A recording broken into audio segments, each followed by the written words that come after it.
नमस्कार। दोपहर समाचार में आपका स्वागत है।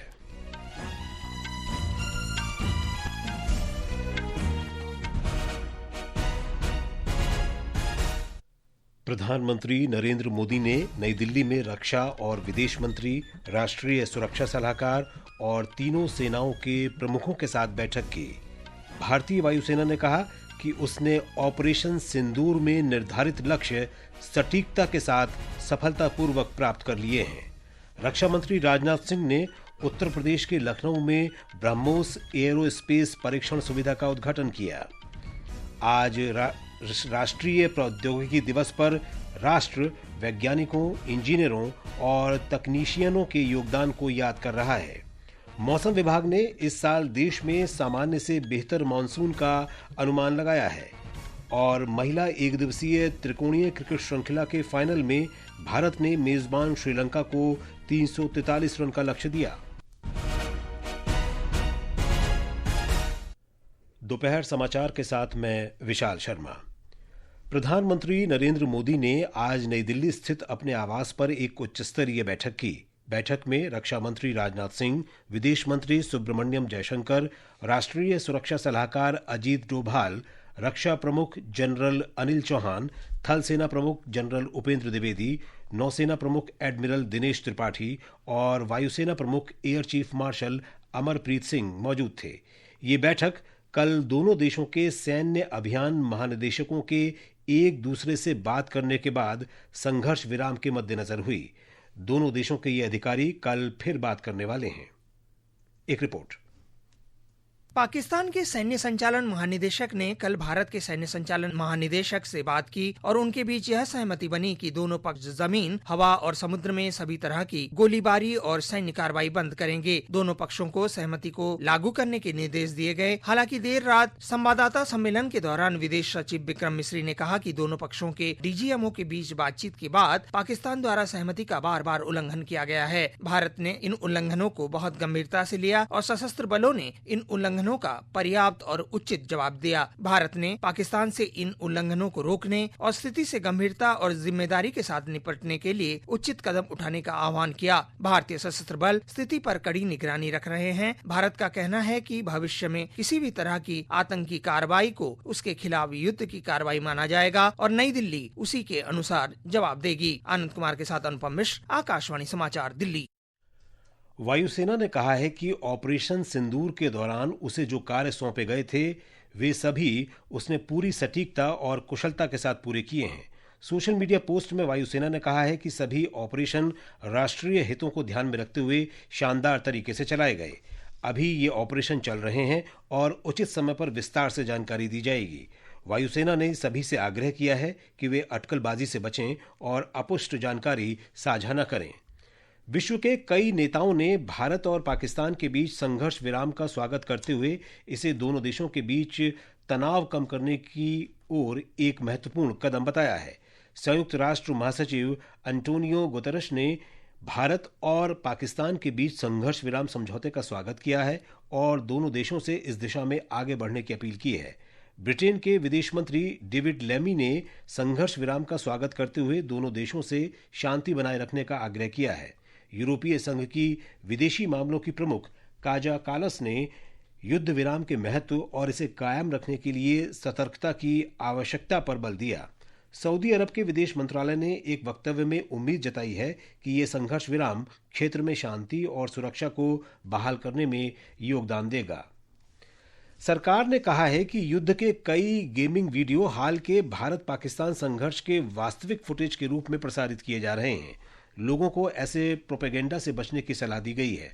पत्र सूचना कार्यालय की फैक्ट चेक इकाई ने कहा है कि सोशल मीडिया पर ऐसे गेमिंग वीडियो बड़ी संख्या में दिखाई जा रहे हैं।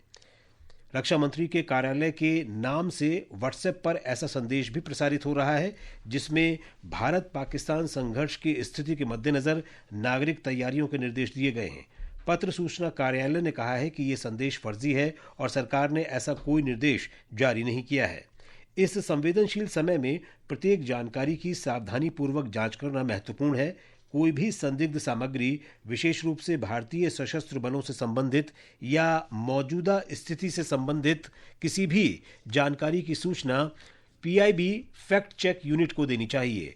ऐसी सामग्री व्हाट्सएप नंबर 8799711259 और ईमेल आईडी factcheck@pib.gov.in पर भी भेजी जा सकती है। दिल्ली हवाई अड्डे से उड़ानों की आवाजाही सुचारू रूप से जारी है।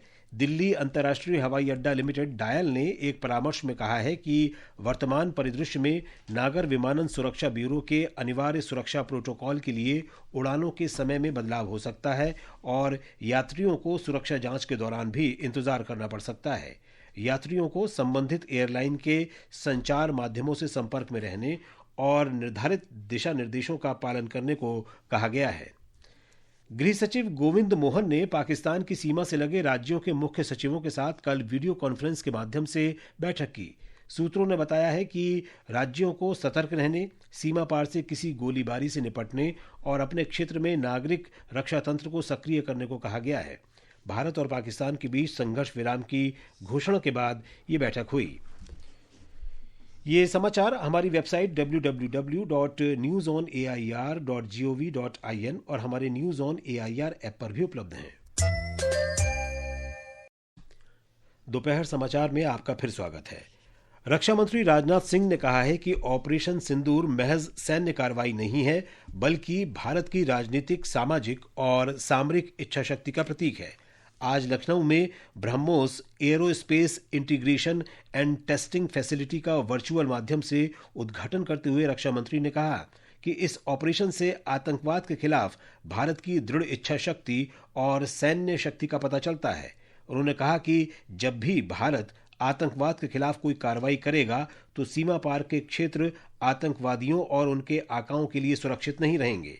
श्री सिंह ने कहा कि भारतीय सेनाओं ने ऑपरेशन सिंदूर पाकिस्तान में आतंकवादी ठिकानों को नष्ट करने के उद्देश्य से शुरू किया था और रिहायशी इलाकों को कतई लक्ष्य नहीं बनाया गया, लेकिन पाकिस्तान ने भारत के रिहायशी इलाकों को निशाना बनाया और साथ ही मंदिरों, गुरुद्वारों और चर्च पर भी हमले किए। रक्षा मंत्री ने कहा कि सरकार ने आतंकवाद के खिलाफ जीरो टॉलरेंस की नीति अपनाई है। भारत में आतंकवादी घटनाएं करने और कराने का क्या अंजाम होता है, ये पूरे विश्व ने उरी की घटना के बाद देखा, जब हमारी सेना ने पाकिस्तान में घुसकर सर्जिकल स्ट्राइक की। पुलवामा के बाद देखा, जब बालाकोट पर एयर स्ट्राइक की गई, और अब पहलगाम की घटना के बाद दुनिया देख रही है कि जब भारत ने पाकिस्तान के भीतर घुसकर मल्टीपल स्ट्राइक्स की हैं। आतंकवाद के खिलाफ जीरो टॉलरेंस की नीति पर चलते हुए हमारे प्रधानमंत्री श्री नरेंद्र मोदी ने स्पष्ट कर दिया है, यह नया भारत है जो आतंक के खिलाफ सरहद के इस पार और उस पार दोनों तरफ प्रभावी कार्रवाई करेगा। रक्षा मंत्री ने कहा कि BrahMos aerospace integration and testing facility से देश की मारक शक्ति बढ़ेगी। उन्होंने कहा कि आज राष्ट्रीय टेक्नोलॉजी दिवस पर इस सुविधा का शुरू होना विशेष रूप से महत्वपूर्ण है। 1998 में आज ही के दिन हमारे वैज्ञानिकों ने पोखरण में सफल परमाणु परीक्षण करके विश्व को भारत की शक्ति का परिचय दिया था। रक्षा मंत्री ने कहा कि ये परीक्षण वैज्ञानिकों, इंजीनियरों, रक्षा कर्मियों और अन्य हितार्थियों के अथक प्रयासों से संभव हुआ था। उन्होंने कहा कि ब्रह्मोस दुनिया के सबसे तेज सुपरसोनिक क्रूज मिसाइलों में से है और ये केवल अस्त्र नहीं है, बल्कि अपने आप में देश की सशस्त्र सेनाओं की क्षमता का संदेश है। रक्षा मंत्री ने कहा कि आज भारत की गिनती दुनिया के सबसे शक्तिशाली देशों में होती है। आज राष्ट्रीय प्रौद्योगिकी दिवस है। वर्ष 1998 में इसी दिन भारत ने राजस्थान के पोखरण में परमाणु बम का सफल परीक्षण किया था। आज के दिन भारत की तकनीकी विशेषज्ञता और देश के पहले स्वदेशी विमान हंसा 3 के प्रक्षेपण में वैज्ञानिकों, इंजीनियरों और नव प्रवर्तकों के योगदान और छठे वैश्विक परमाणु परीक्षण को याद किया जाता है। रक्षा मंत्री राजनाथ सिंह ने कहा है कि राष्ट्रीय प्रौद्योगिकी दिवस पर भारत उन वैज्ञानिकों, इंजीनियरों और तकनीशियनों को नमन करता है जो देशवासियों के जीवन में सकारात्मक बदलाव लाने के लिए नई तकनीक विकसित करके योगदान देते हैं। सोशल मीडिया पर पोस्ट में रक्षा मंत्री ने कहा कि राष्ट्र गर्व के साथ उन वैज्ञानिकों के असाधारण प्रयासों को याद करता है जिनके कारण 1998 में पोखरण में सफल परीक्षण हुए थे। विज्ञान और प्रौद्योगिकी राज्य मंत्री जितेंद्र सिंह ने राष्ट्रीय प्रौद्योगिकी दिवस के अवसर पर आज नई दिल्ली में विज्ञान और प्रौद्योगिकी विभाग द्वारा आयोजित एक कार्यक्रम में भाग लिया। उन्होंने एक रक्तदान शिविर का भी उद्घाटन किया। इस अवसर पर श्री सिंह ने कहा कि राष्ट्रीय प्रौद्योगिकी दिवस पोखरण परीक्षण की सफलता की याद दिलाता है। उन्होंने कहा कि प्रधानमंत्री नरेंद्र मोदी के शासन में पिछले एक दशक में विज्ञान, नवाचार और प्रौद्योगिकी के क्षेत्र में बहुत विकास हुआ है। रूस के राष्ट्रपति व्लादिमीर पुतिन ने यूक्रेन के साथ बिना किसी देरी के 15 मई तक बातचीत शुरू करने का आह्वान किया है। राष्ट्रपति पुतिन ने टेलीविजन संबोधन में कहा कि प्रस्तावित वार्ता तुर्की की राजधानी इस्तांबुल में होनी चाहिए। इसमें दोनों देश नए युद्ध विराम समझौते पर सहमत हो सकते हैं। श्री पुतिन ने कहा कि वे इस बारे में तुर्की के राष्ट्रपति रिसेप तैयप एर्दोआन से बात करेंगे। यूक्रेन ने इस प्रस्ताव पर कोई टिप्पणी नहीं की है। ईरान के विदेश मंत्री सईद अब्बास अरागची ने कहा है कि अमेरिका से बातचीत में वो अपने परमाणु अधिकारों से समझौता नहीं करेगा।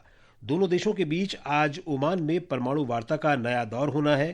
कल दोहा में चौथे अरब ईरान सम्मेलन में श्री अरागची ने जोर देकर कहा था कि ईरान हमेशा ही परमाणु अप्रसार संधि का सदस्य रहा है और यूरेनियम संवर्धन सहित परमाणु ऊर्जा के शांतिपूर्ण इस्तेमाल का अधिकार रखता है। ये समाचार आकाशवाणी से प्रसारित किए जा रहे हैं। ताज़ा समाचार जानने के लिए आप हमारे social media handle x@AIR News Hindi को फॉलो कर सकते हैं। मौसम विभाग ने दक्षिण पश्चिम मानसून के 27 मई को केरल तट पर पहुंचने का अनुमान व्यक्त किया है। सामान्य तिथि से 5 दिन पहले इस मानसून के पहुंचने से खरीफ की बुआई और पैदावार अच्छी होने और जलाशयों का स्तर बढ़ने की उम्मीद है। विभाग ने इस वर्ष मानसून सामान्य से अधिक 105% होने का भी अनुमान व्यक्त किया है। ये लगातार दूसरा वर्ष है जब विभाग ने सामान्य से अधिक मानसून का अनुमान लगाया है।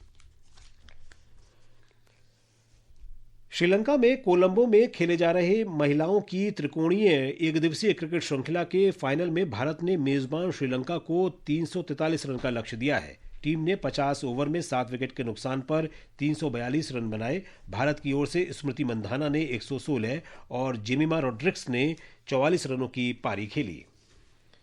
जवाब में श्रीलंका ने तीसरे ओवर में 1 विकेट पर 15 रन बना लिए हैं। भारतीय क्रिकेट कंट्रोल बोर्ड के उपाध्यक्ष राजीव शुक्ला ने कहा है कि बोर्ड के अधिकारी और IPL संचालन परिषद आज प्रतियोगिता पूरा करने के संभावित कार्यक्रम पर चर्चा करेंगे। भारत के ऑपरेशन सिंदूर के बाद बोर्ड ने शुक्रवार को IPL निलंबित कर दिया था। प्रतियोगिता के 16 मैच शेष हैं। खेलो इंडिया यूथ गेम्स में महाराष्ट्र 27 स्वर्ण और 22 रजत सहित 74 पदकों के साथ पदक तालिका में शीर्ष पर है।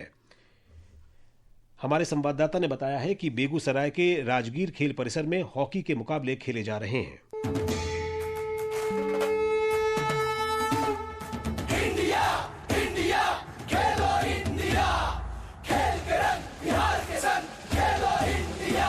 खेलो इंडिया यूथ गेम्स की कई स्पर्धाएं मेजबान बिहार के खिलाड़ियों के लिए बेहतर प्रदर्शन का अवसर लेकर आई हैं। सेपक टाकरा में बिहार ने 1 स्वर्ण और 5 रजत सहित कुल 7 पदक जीतकर इन खेलों में ओवरऑल चैंपियन बनने का खिताब हासिल किया। बिहार टीम ने इसके बदौलत अपने पदकों की संख्या 12 से बढ़ाकर 19 कर ली है और मेजबान टीम पदक तालिका में 15वें स्थान पर पहुंच गई है। खेलो इंडिया यूथ गेम्स खिलाड़ियों के दमदार प्रदर्शन के साथ साथ नए कीर्तिमानों का भी साक्षी बन रहा है। धर्मेंद्र कुमार राय, आकाशवाणी समाचार, पटना।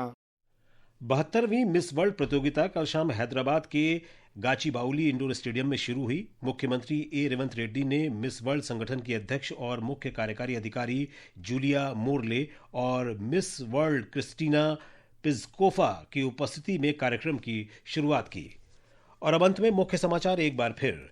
प्रधानमंत्री नरेंद्र मोदी ने नई दिल्ली में रक्षा और विदेश मंत्री, राष्ट्रीय सुरक्षा सलाहकार और तीनों सेनाओं के प्रमुखों के साथ बैठक की। भारतीय वायुसेना ने कहा कि उसने ऑपरेशन सिंदूर में निर्धारित लक्ष्य पूरी दक्षता के साथ पूरा करने में सफलता प्राप्त की है। रक्षा मंत्री राजनाथ सिंह ने उत्तर प्रदेश के लखनऊ में ब्रह्मोस एरोस्पेस परीक्षण सुविधा का उद्घाटन किया। राष्ट्र आज राष्ट्रीय प्रौद्योगिकी दिवस पर वैज्ञानिकों, इंजीनियरों और तकनीशियनों के योगदान को याद कर रहा है। मौसम विभाग ने इस साल देश में सामान्य से बेहतर मानसून का अनुमान लगाया है। और एक दिवसीय मैचों की महिला त्रिकोणीय क्रिकेट श्रृंखला के फाइनल में भारत ने मेजबान श्रीलंका को 343 रन का लक्ष्य दिया। इसके साथ ही दोपहर समाचार का ये अंक समाप्त हुआ। नमस्कार।